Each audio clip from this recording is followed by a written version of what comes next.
Hi, how are you? Hi. Hey, hey, good to see you. You too. So, I've been a day one fan of Resident Alien, and I do not mind in fangirling over this series because I love it. Love Uh, it. so Cool. many questions. I'll start with Chris and then I'll move to Alan if that's all right. Yeah. Yeah, So, I remember it.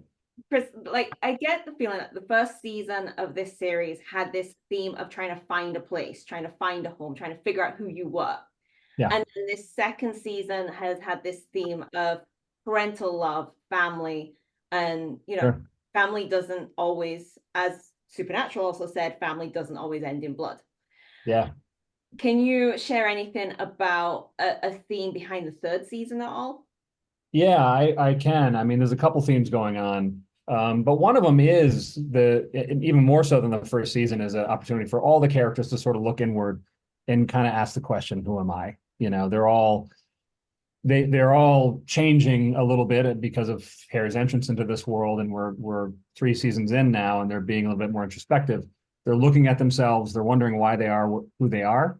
They're looking back to, in some cases, what has happened to them as children, to sort of, which is another theme, like things that happened to you as a child, sort of um, help create who you are as an adult. And the only way to sort of get past that baggage is to sort of really face it head on, and you can see that in a lot of the different characters. We find that out with Mike. We find that out with Liv and her journey with her grandmother. Her grandmother wasn't so nice to her when she was younger, and that sort of helped take Liv's voice away. We see it in Ben, where in a different way, where Ben's been fearful his whole life, and ultimately we find out that it's because of this trauma that he's had his whole life from being abducted by aliens, which can sort of serve as an allegory to childhood trauma of other sorts, angry, abusive parents or whatever. So everyone is sort of looking inward a little bit this season, and recognizing that they're changing and trying to figure out who they are now, and what they need to do to be the best person they can be.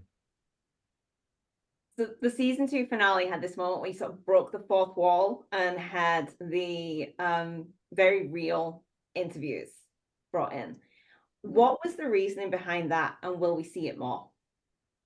It's a great question. I loved that, and it turned out better than I had hoped. I wanted to, like, I'm a believer in alien abductions and aliens, and I wanted to put out there something that felt very real, to make Liv's experience when she gets on camera to also feel real.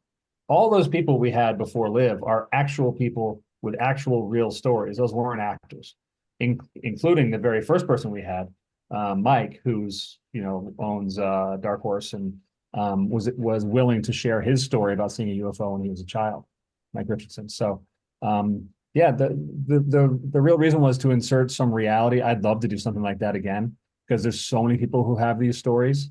We're trying to be as authentic as possible in telling these stories, and with Ben and Kate this year, their journey, we try to be as authentic as possible as with these people who really have gone through this horrible thing and they don't remember it, but it really affects their lives in ways that they don't understand. Some of them discover what really happened to them through hypnosis, which we may or may not explore later in the season. So, yeah, I mean, with that interview track, it really was trying to add reality into the show, and really kind of remind people that this is a real thing that people go through. So, Alan, the Harry has spent this whole time of, trying to go through with his mission, and now he's just realized he wants to save humanity. What was that like for you developing this character? And at what point did you realize, like, in the arc, that this was where Harry had changed his mind? Right when he does, right at the end of season two, he's planning to leave. I think it's in that moment at the end of season two. He's in the spaceship that the Greys provided him. He's gonna leave. Doesn't feel like he can do anything about it. And he's with his son, Bridget. And then he decides, you know what? I can't help. I'm going to fight. I'm a fighter, and I'm going to fight for my human half and for this planet. He also hates the Greys. There's a little bit of, you can't destroy this planet. If anyone destroys it, it will be me on my terms. And so he decides to fight, and that's why he pairs up with McAllister. Right at the end, we see I mean, Harry still he just had the handcuffs taken off, so he's just been unshackled, and he's ready to start work, and that's where we pick right up with this season.